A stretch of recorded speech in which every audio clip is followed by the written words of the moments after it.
드라마틱한 차이가 있는 건 아닙니다. 굳이 600만원 써야 돼? 근데 또 한편으로 생각해보면요, 여러분 디자인에 조금만 관심이 있으시다면 레드닷 디자인 어워드, IF 디자인 어워드 이런 거 들어보셨을 거예요. 이 제네시스 G90가 최근에 방금 말씀드린 두 디자인상을 모두 다 받았더라고요. 어쩐지 길에서 보면 그렇게 멋있더라고요. 오늘은 현대차가 만든 가장 비싼 차의 제일 최신 버전 23년식 제네시스 G90입니다. 지금부터 환카!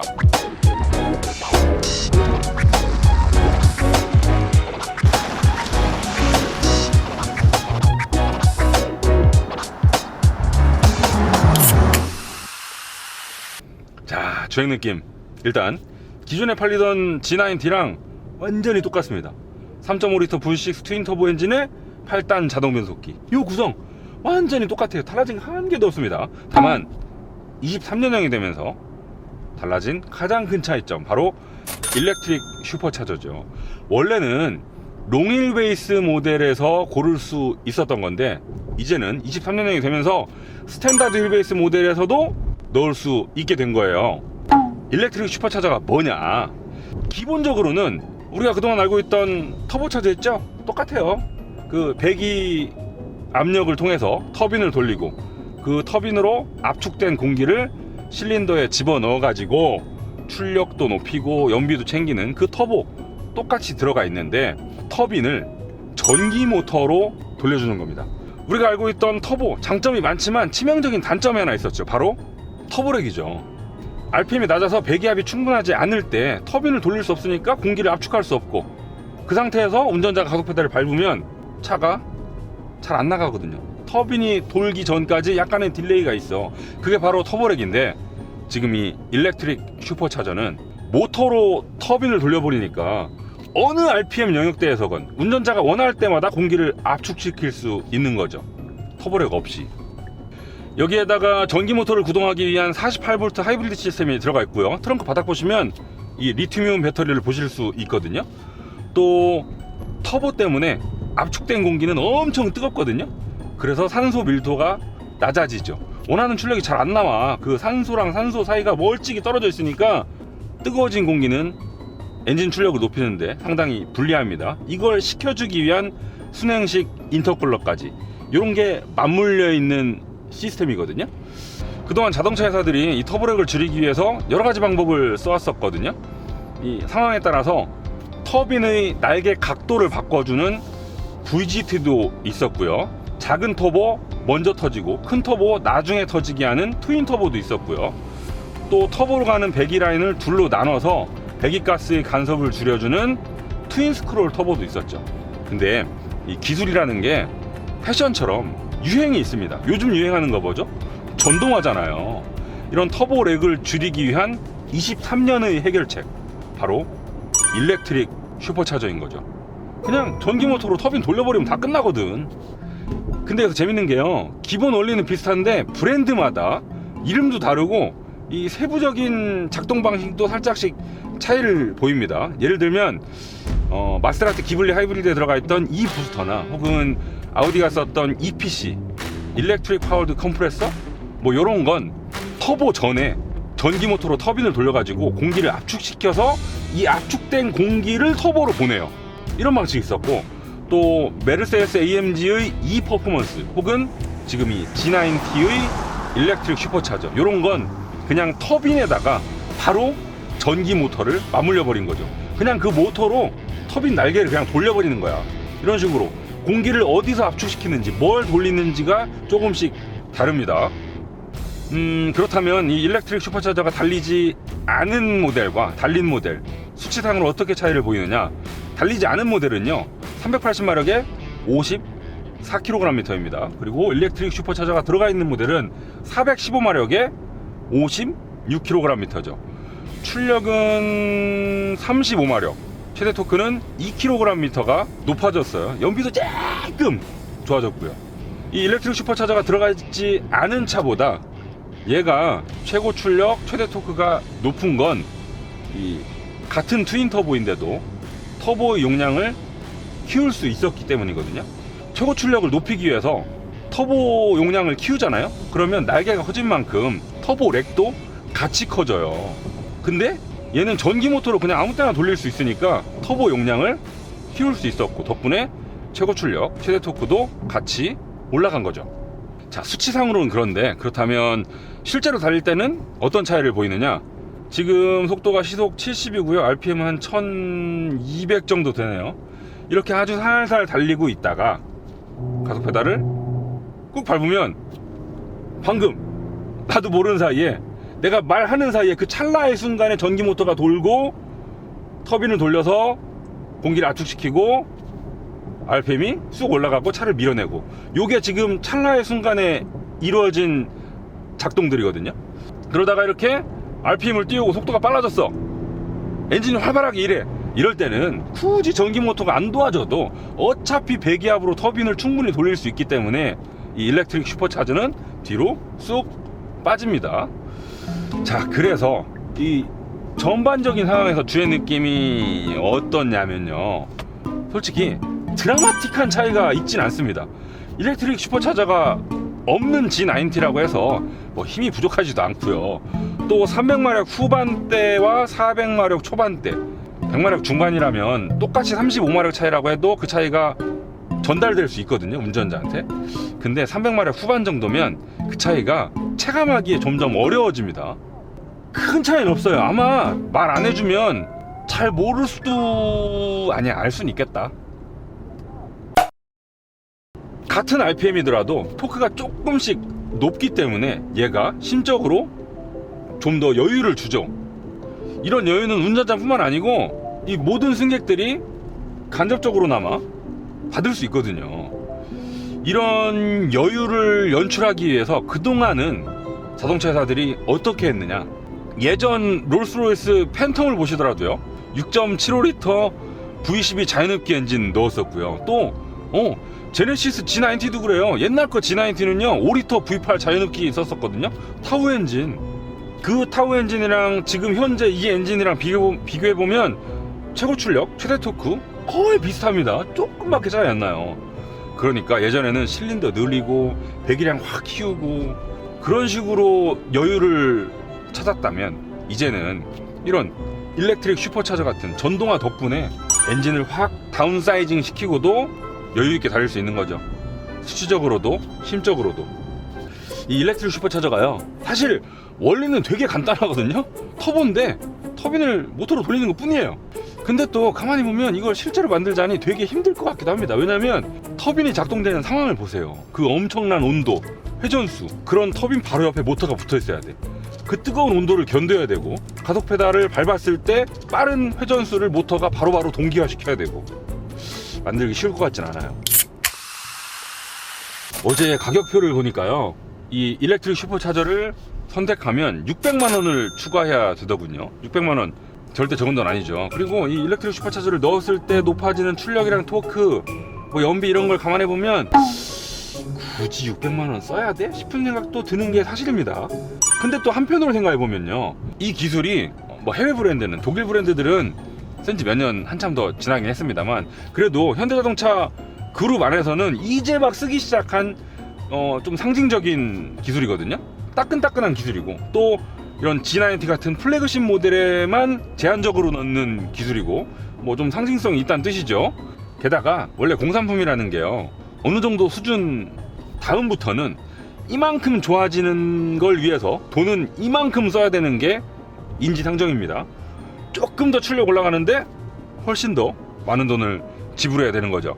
또 G90의 포지션을 생각해보면 이 정도 되면 이제 가격 상승에 대한 저항이 좀 적을 수밖에 없는 차급이잖아요. 그래서 넣을 수도 있겠다 싶기도 하고요. 그러니까 가성비를 되게 중요하게 생각할 수밖에 없는 사람들은 600만 원 굳이 써 말아봐 이렇게 생각할 수도 있습니다만, 같은 돈이라도 사람에 따라서 각자의 경제력에 따라서 받아들이는 게 다를 수 있으니까, 현재 시승차의 실내에 들어가 있는 여러 가지 옵션들의 가격을 보면 걔네들도 다 몇백씩 하거든요. 그런 걸 생각해 보면 또 그렇게 비싼 거가 아닌 것 같기도 하고요. 지금도 RPM 뭐 한 1100? 1200? 요 정도잖아요. 자, 가속 방지턱 때문에 속도를 충분히 줄인 다음에 이 상태에서 가속 페달 밟을 때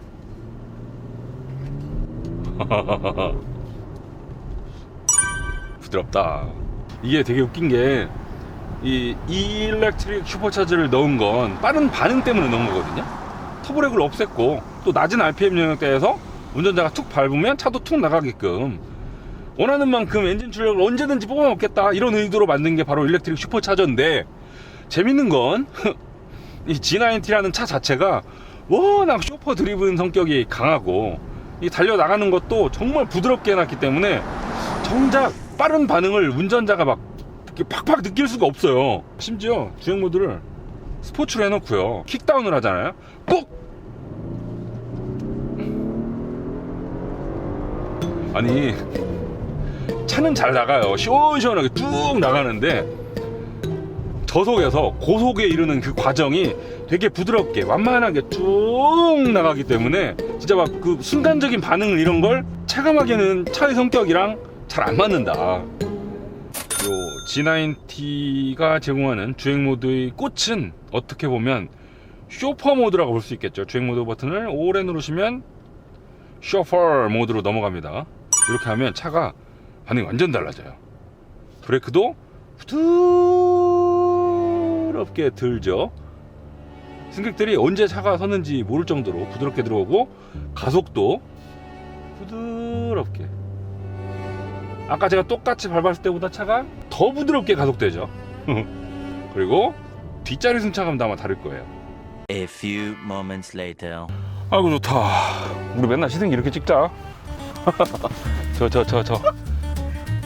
저 바퀴 하는 거 보소. 와 근데 이거 딱 야, 잠깐, 네 과속 방지턱 먼저 알아봐야 돼. 자, 근데 그런 건 있다. 내가 지금 G90을 세대째 타는 거거든. 옛날에 처음 나왔을 때 탔었고, 그 다음에 얼마 전에 너 결혼할 때 웨딩카 한다고 탔었고, 그 다음에 이번이 세 번째인데, 내가 무슨 얘기 하려고 그 얘기 그랬지? 과거 두 대는 20인치 휠이었었고 지금 시승차는 21인치 휠이잖아. 그래서 방금 과속방지턱 넘을 때 보니까 휠 1인치 커져가지고, 우리 맨날 하는 얘기 있지. 휠 크기 커지면 그 타이어 사이드월이 찌그러지면서 흡수해야 될 충격이 없다. 그래서 조금 어쩔 수 없이 통통 튀는 게 조금은 생긴다. 그거 있네. 승차감을 원하신다면 20인치를 선택하는 게 더 좋을 것 같아. 90년대 후반에 다이노스티 팔렸었고, 내가 군대 갈 때 99년도 초에 에쿠스가 나왔어. 아무튼 그 당시에 예전에 다이노스티 때도 에어 서스펜션이 있었다? 알아? 그때 에어 서스펜션이 있었어. 그리고 또 한때 에어 서스펜션을 플래그십에서 뺐다가 이번 G90 나오면서 다시 넣었거든? 넣었다 뺐다 했어. 그러니까 현대도 플래그십 모델에다가 에어 서스펜션을 이렇게 적용했다가 적용하지 않았다가 이랬다 저랬다 했던 게 비싸기도 하고, 약간 에어 서스펜션을 어떻게 써먹어야 될지에 대한 노하우가 조금 부족했었던 것 같기도 하고, 뭐 여러 이유가 있었겠지. 근데 지금은 조금 그걸 어떻게 써먹어야 되는지 좀 잘 아는 것 같고, 더군다나 지금 현행 G90에 들어간 건 멀티 챔버 에어 서스펜션이잖아. 우리가 멀티 챔버 에어 서스펜션을 어디서 봤었냐면 포르쉐, 거기에 3챔버 에어 서스펜션 들어가 있었잖아. 그리고 얘도 멀티 챔버 에어 서스펜션이 들어가 있어. 갑자기 너한테 얘기할 때는 반말했다가 카메라 보기 할 때는 존댓말 했다가 마치 에어 서스펜션 넣었다 뺐다 하듯이 확실히 승차감 둥실둥실 떠다니는 느낌 납니다. 지금도 이렇게 길 좋은 데서도 둥실둥실 되고, 방금 과속방지턱 넘을 때도 없는 것보다 좋아요. 느낌 납니다. 진짜 포르쉐가 쓰고 있는 에어 서스펜션에 비하면 대응폭이 그만큼 넓은 것 같진 않거든요. 왜냐면 포르쉐는 지금 3챔버 에어 서스펜션을 타이칸에도 넣죠, 또 카이엔에도 넣죠. 그러면 스포츠 주행도 대응하고, 또 오프로드 갈 때 차고를 높이는 정도로도 쓰고, 또 일상 주행할 때 승차감 좋게도 요리하고, 그래서 대응폭이 어마어마하거든요. G90에 들어가 있는 멀티 챔버 서스펜션의 대응폭이 그 정도인 것 같지는 않아요. 잠깐, 지금도 과속방지턱. 봐봐. 방금 과속방지턱이 좀 지나치게 좀 이상하게 만들어 놓은 것 같긴 했어. 멋있어. 자, 이번엔 30. 좋아. 과속방지턱 넘어보면 있는 게 좋아. 근데 포르쉐의 3챔버만큼은 대응폭이 넓지 않다. 원래요, 자동차 회사들이 차를 만들 때 그 자국민들의 요구에 맞춰서 만들게 되어 있습니다. 현대자동차의 패키징 기술이 세계 최고인 것도 그렇고, 옛날부터 과속방지턱을 푹신푹신하게 넣는 데 있어서는 세계 최고였던 것도 같은 이유고요. 뭐 독일차가 고속도로에서 쫙 붙어서 고속주행 안정감 세계 최고인 것도 독일 국민들이 아우토반에서 쏠 때 불쾌감 없으시라는 의도로 만들었기 때문이고요. 또는 프랑스 차들이 서스펜션 되게 야들야들하면서도 핸들링이 동시에 좋은 것도 프랑스의 도로 여건이나 프랑스 국민들의 요구사항이 그렇기 때문이고요. 그런 점에 있어서 현대차 과속방지턱 넘는 건 옛날부터 되게 잘했어요. 근데 예전에는 현대차의 차 만들기 기술이 오늘날 같지 않았었기 때문에 과속방지턱만 잘 넘어 고속도로에서는 그 주행 밸런스가 순식간에 무너져 버리곤 했었거든요. 다행히 오늘날은 절대 그렇지 않죠. 이제는 과속방지턱을 잘 넘는 걸 넘어서서 고속도로에서도 어지간히 잘 하잖아요. 물론 초고속 영역에서 도로에 쩍 붙어있는 느낌만큼은 아직 독일차보다 살짝 떨어지는 게 사실이고요. 그거 빼고는 이제 어느 정도 뭐 다양한 영역대에서 두루두루 잘 해내거든요. 제가 아까 운전석에 앉아서 뭐 일렉트릭 슈퍼차저가 어떻고 여러 가지 말씀을 드렸잖아요. 근데 엔진도 그렇고 변속기도 그렇고 승차감도 그렇고 뭐 하체 감각도 그렇고 심지어 스위치 조작 느낌 하나까지도 차의 모든 부품을 다 기름에 담궜다가 다시 조립한 것 같아요. 정말 모든 게 다 부드럽습니다. 오, 마이바흐 간다.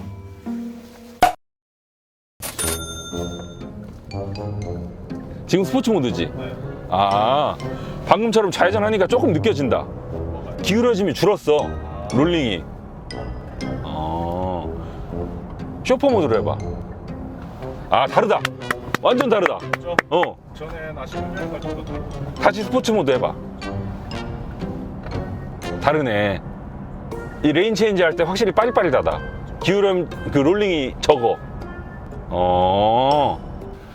자, 그러면 제가 말씀드린 건 다 말씀드린 것 같고, 박 기사 예. 쇼퍼로 가. 쇼퍼로. 아, 추워요? 잠깐만요.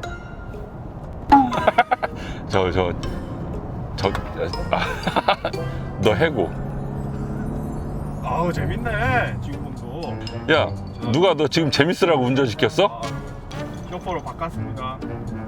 계기판 보면 다 알아. 아이고, 들켰네. A few moments later. 형, 다 왔어요. 다 왔어. 다 왔어요. 다 왔어요. 다 왔어요. 넌 안 되겠다. 오늘 진짜 야근해야지. 다 왔어요. 다 왔어요. 야, 근데 다시 한번 와리가리 해봐.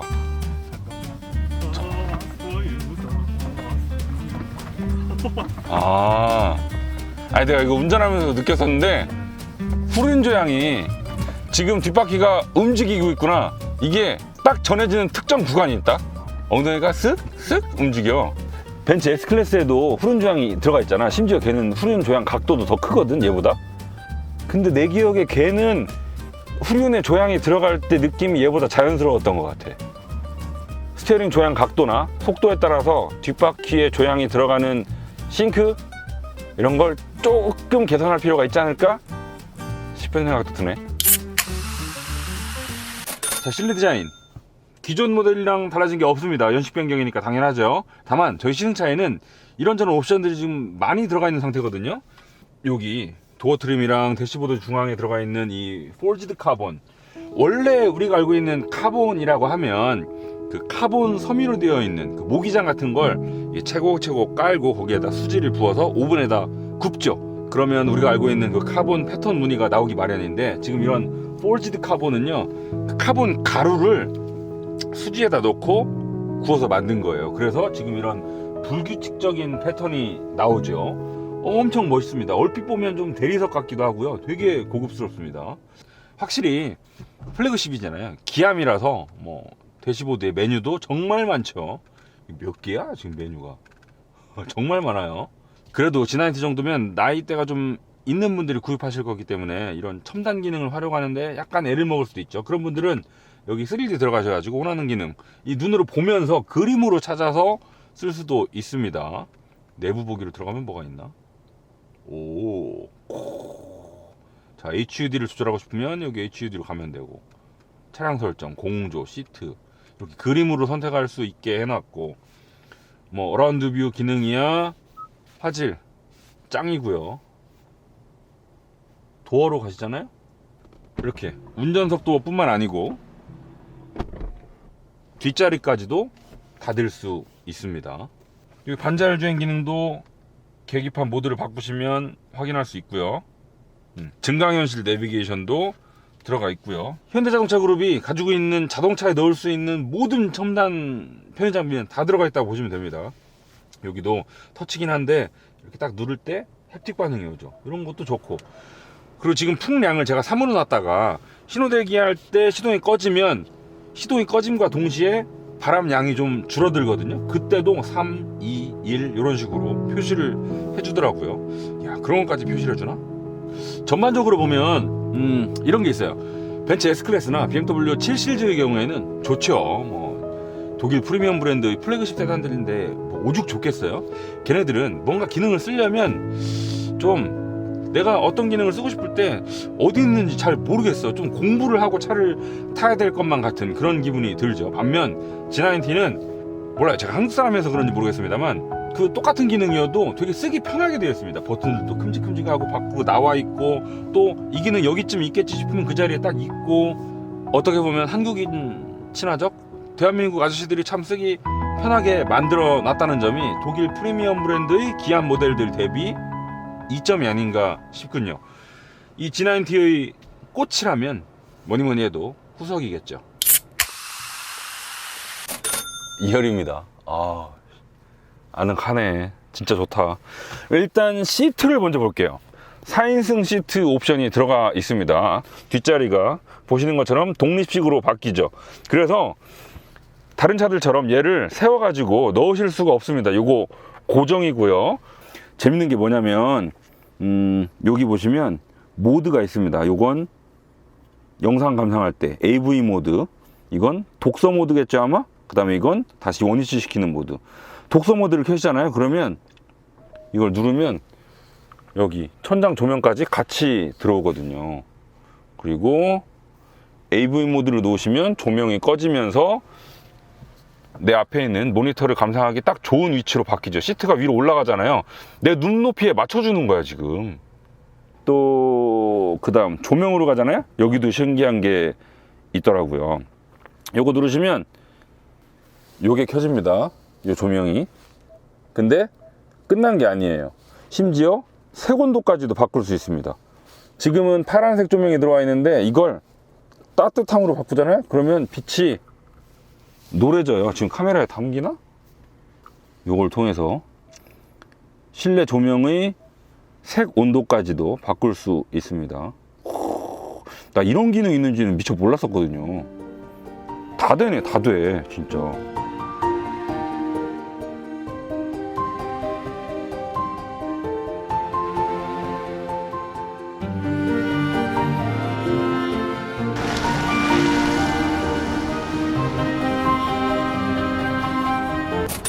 여러분, 현대차 안 좋아하시는 분들 많으시죠?